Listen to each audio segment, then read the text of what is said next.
Ladies and gentlemen, boys and girls, walkers, talkers, and Joe Spivey stalkers, welcome along to the Joe Spivey YouTube channel, where we discuss books and little else. And welcome back to Random Reviews, folks, where we seek earnestly to apprehend, to ensnare, to befriend, and to eventually lay out on our surgeon's table a work of canonical repute, slit it open by the front by its stomach, and see what entrails ensue, and see what's going on underneath the hood, as you Americans are so fond of saying. And today is no different. We are embarking on the second of three parts of my huge, my enormous perambulation of War and Peace by Leo Tolstoy, which first came out in, when was it, 1869, I think we ascertained in the last video. And I was both heretical and blasphemous and, yeah, pretty sort of disparaging about the novel, really, as regards my responses to it in the last video. It was a sort of 27-minute unmitigated rant of vitriol, for which I am slightly apologetic. I was, you know, I didn't really take much heed. I wasn't myself. I was sort of, yeah, I just didn't feel quite up to it, that me and the book weren't in any sort of accord, or there wasn't much of an affinity between us, I'm speaking about it as though it's an actual sort of bleating human being, but it's not. So yes, this is the second part from pages, there's a little bit of a hot chocolate stain on there, folks, pardon that. Yeah, this is from pages, where do we go from? Probably page 350 to 650, so the second third. And it's starting to be a little bit more companionable and hospitable, folks. I'm starting to get along with it a little bit more. First of all, it is just, as is my penchant on this YouTube channel, I like to call things unconstitutionally large. This is interminable and ceaseless and just corpulent. Look at it, it's so lardacious. It's massive, folks. Absolutely massive, as the vernacular would have it. I feel as if when I leave it on my bookshelves, as though it's terrorizing the other books in the playground, taking their dinner money and you know, slapping them on the backs and swilling their faces in the toilets, and yes, as I say, being an unrepentant bully. It is massive, and I think the rest of the books in my collection will be glad when it's been read and therefore satisfied. So yes, in this section, goodness me, what goes on. I'll try and recapitulate some bits of the plot and do a little bit of some dives into some characters, and then read from the 5 or 6 sections that I've highlighted, as per usual, and then leave it up to you as to whether you regard me as a veritable critic, or indeed just some sort of jibber-jabberer on the internet. So yes, I did wonder why it was that Natasha Rostov featured so heavily on the blurb, because she was only given a few glancing references in the first third, but she does feature rather more prominently in the second third. She is, or at least Prince Andre and Natasha Rostov meet at a ball in either St. Petersburg or Moscow. Moscow is a little bit more of a traditional place, whereas Petersburg is sort of flummoxed by Francophilia, and so it's a little bit more modish. And yeah, they meet at a ball, and Prince Andre is initially completely dazzled, and you know, realise that this is what personal affection and love is. He's completely besotted. He, as per usual, when you go on a date with a marvellous female human being, you walk out of the cafe and just wonder how quickly it is that you can bed down with them, batten down the hatches, and have a dozen children. And that's what Prince Andrei feels exactly. Natasha is equally sort of, yeah, flabbergasted and enthralled, and it's a really decent love scene, set to in a sort of a Shakespearean style, where you've got lots and lots of other side characters flitting between the screen, and then all of a sudden Natasha and Andre are in each other's arms, and they're dancing, and it's all jolly well and good. But of course, because Natasha isn't wealthy, the Rostovs, as a result of Nicholas's doings and his father's impecuniosity in general and financial mismanagement, they're a significant family, but they are asset rich and cash poor. And so Count Bolkonsky, Andrei's father, will only give his blessing after there has been a 12-month gap between the proposal and actually getting her down the aisle. And so Andre and Natasha initially said, fair enough, that's fine. Our love is everlasting. It is a love whose month is ever May. This is not some, you know, it's not the sort of the fleeting infatuation of youthful and fiery-loined adolescence. This is proper love. And so they set to, Andre buggers off and goes and does more practical things, whereas Natasha is left to stew and ruminate. And before long, her head is turned by, I think his name's Anatoly Kuragin, who is an absolute, who is just a sort of a straight-up philanderer. He's clearly only in it for the short-term thrill of ensorceling a sort of a significant female, obviously doesn't want to be a reasonable husband with her, and even plans an elopement, believe it or not, with I think it's Dolokhov of all people. They get together a nice driver who they've bribed, and all, you know, they arrange a midnight meeting, and then all of a sudden they want to carry her off, and that is thankfully prevented. Andre, after I think it's about 8 or 9 months into the 12-month gestation period between proposal and natural wedding marriage, is displeased, of course, at the letter she receives. He receives Natasha is vacillating between Anatoly and Andre. And yeah, he's obviously a little bit upset, but takes it on the chin really rather well. And then the nicest bits with Andre are, all of a sudden we flash forward to 1812, and Napoleon has marched on Russia, as well we know, an ill-fated march where he will lose 250,000 men in a couple of weeks and months. And Bald Hills, with a capital B, capital H, where Princess Maria has been helping out Count Bolkonsky, who is on his last legs. Bald Hills is a kind of a sort of verdant, a sort of latifundia, cornucopia in the woods. That's how I always imagine it anyway, with a big sort of a slight sort of cliff face just above it there, and you've got all of the nice Russian countryside around it. The rurality is excellent. And Maria's helping out Count Bolkonsky, and yeah, he's on his way out. He's still sort of diminutive, still curmudgeonly, still discourteous, and still very, very selfish in his personal pronouncements. But when the French sort of bombard through Smolensk, they are but a few versts, which I take to be Tolstoy's translating of a mile. I think a verst is roughly a mile, is it? Or a furlong or something. The French forces are a few miles from Bald Hills, and it becomes clear that they are going to be taken over before long. All of their serfs are going to be taken over. Everything's going to go to hell in the handbasket, as the proverb would have us say. And there's a really nice section where Andre sort of gallops back to his old place, having fought with alongside his Russian compatriots, and finds a few of the serfs sort of dallying about, and the old place is all dilapidated and unloved and uninhabited. And Tolstoy's really very excellent at just amongst the maelstrom and amongst the garrulousness, the garrulity, and amongst all of the the great sort of protuberance of this book that seems to go on and on and on and on and on. He never lets you forget that this is just 7 and 8 people whose lives have been torn to bits by what might be termed the pestiferous Corsican, or just a complete rambunctious, power-hungry ideologue who marches into Russia seemingly for his own personal convenience and to kind of reunite his starry-eyed idealism with military activity. And yeah, so that's always really nice. Pierre has fallen off the wagon, might we say.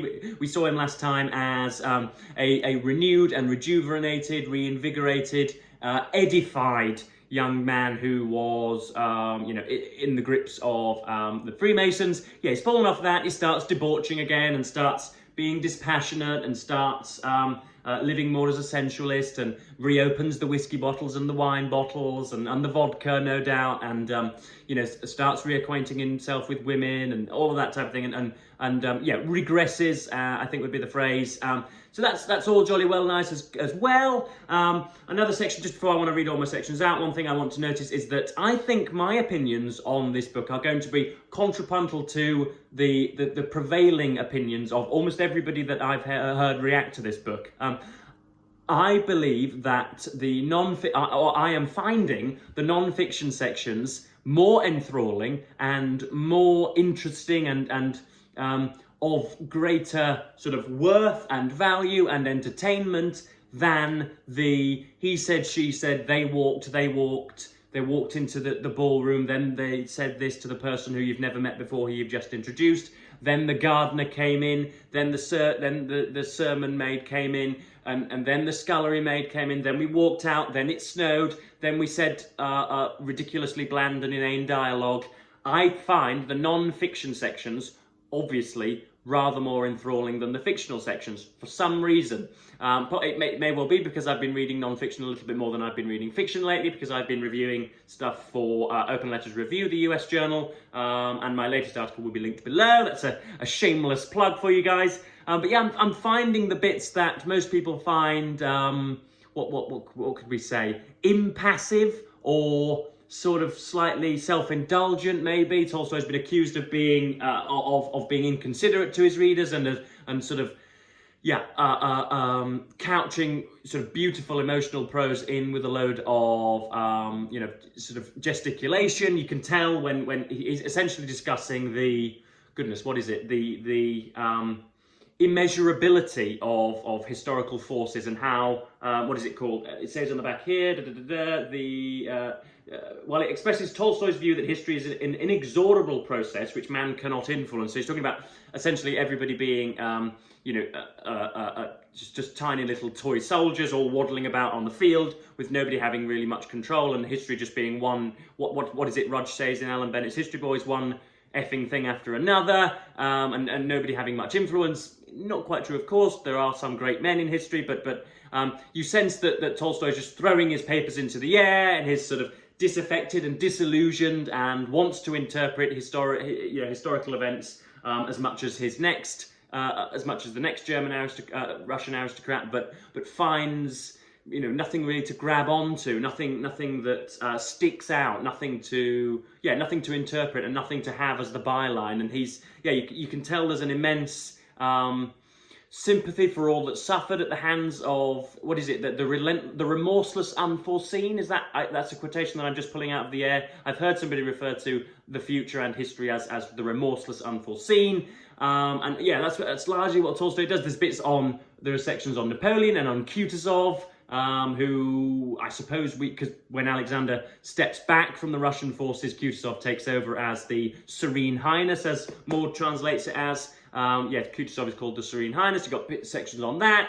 You still got sections on Nicholas Rostov. But overall, I found this more agreeable than I found the first third, and I am pressing on to the end, soldiering on, folks, if you'll pardon the pun. I've got a few sections to read out now, and hopefully we'll do that to make sure that this video is less than 20 minutes long. So let's dive in. The first section is when this is again just symptomatic of a fine author who manages to transcend time, language, temperament, sensibility, and all sorts of other immutable characteristics, and makes it feel as if they are writing personally for you. This is when Prince Andre, having taken Natasha's hand for the second or third time, finds his emotions sort of slightly dampened, slightly subdued, and he essentially becomes acclimatized to what was Natasha's initial allure. So we have Prince Andre held her hands, looked into her eyes, and did not find in his heart his former love for her. Something in him has suddenly changed. There was no longer the former poetic and mystic charm of desire, but there was pity for her feminine and childish weakness, fear at her devotion and trustfulness, and an oppressive yet joyful sense of the duty that now bound him to her forever.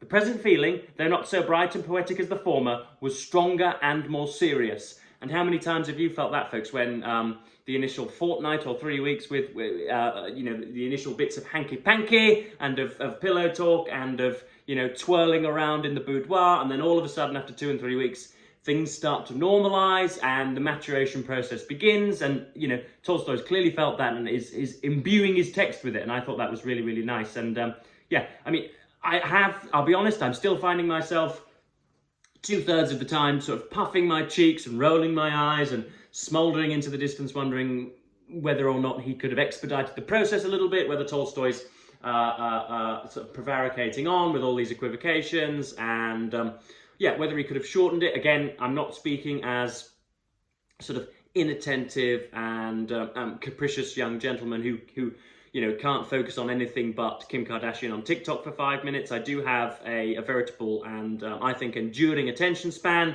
I've read huge books. I love big books, and I cannot lie. So it's not necessarily the length, but it's yeah, I think he's dawdling about and messing about, frankly, but much of it is very, very worthwhile. So this is at the start of the what I'm going to call the non-fictional ruminations, some of Tolstoy's sort of prickly deliberations on the historical process and why it was that Napoleon entered Russia.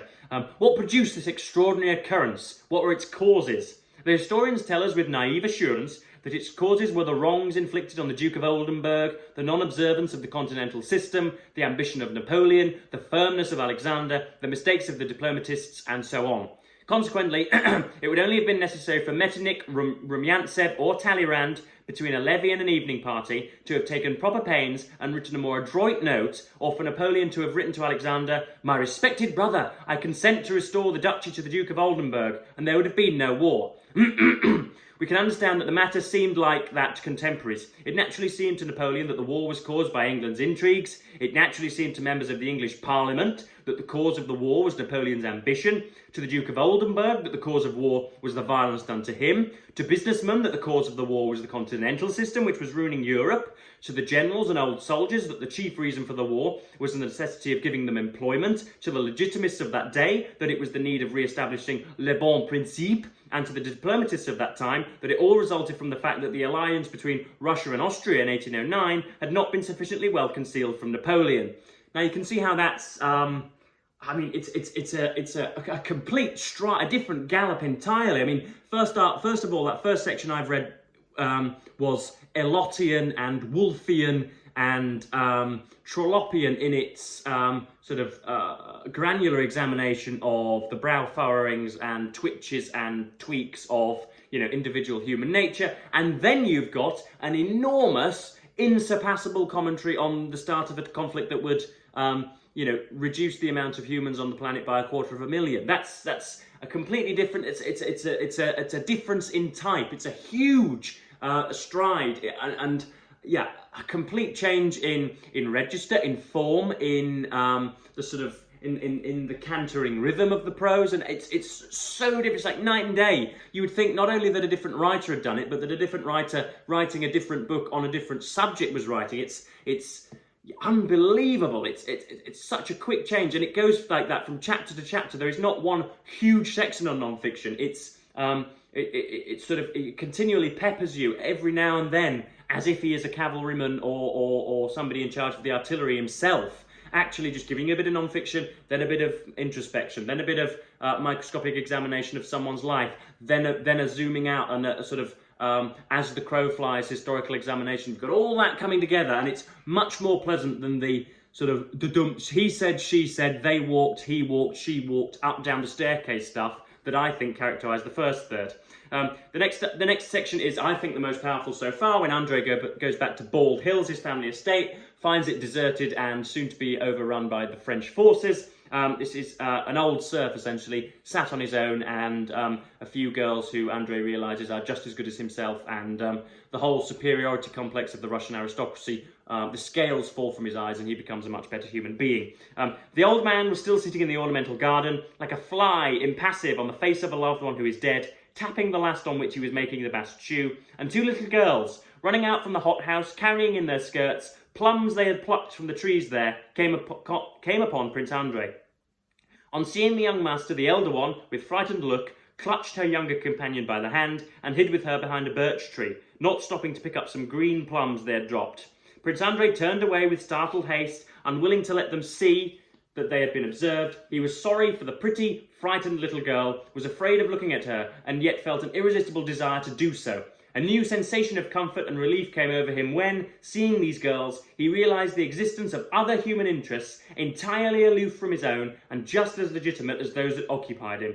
Evidently these girls passionately desired one thing, to carry away and eat those green plums without being caught, and Prince Andre shared their wish for the success of their enterprise.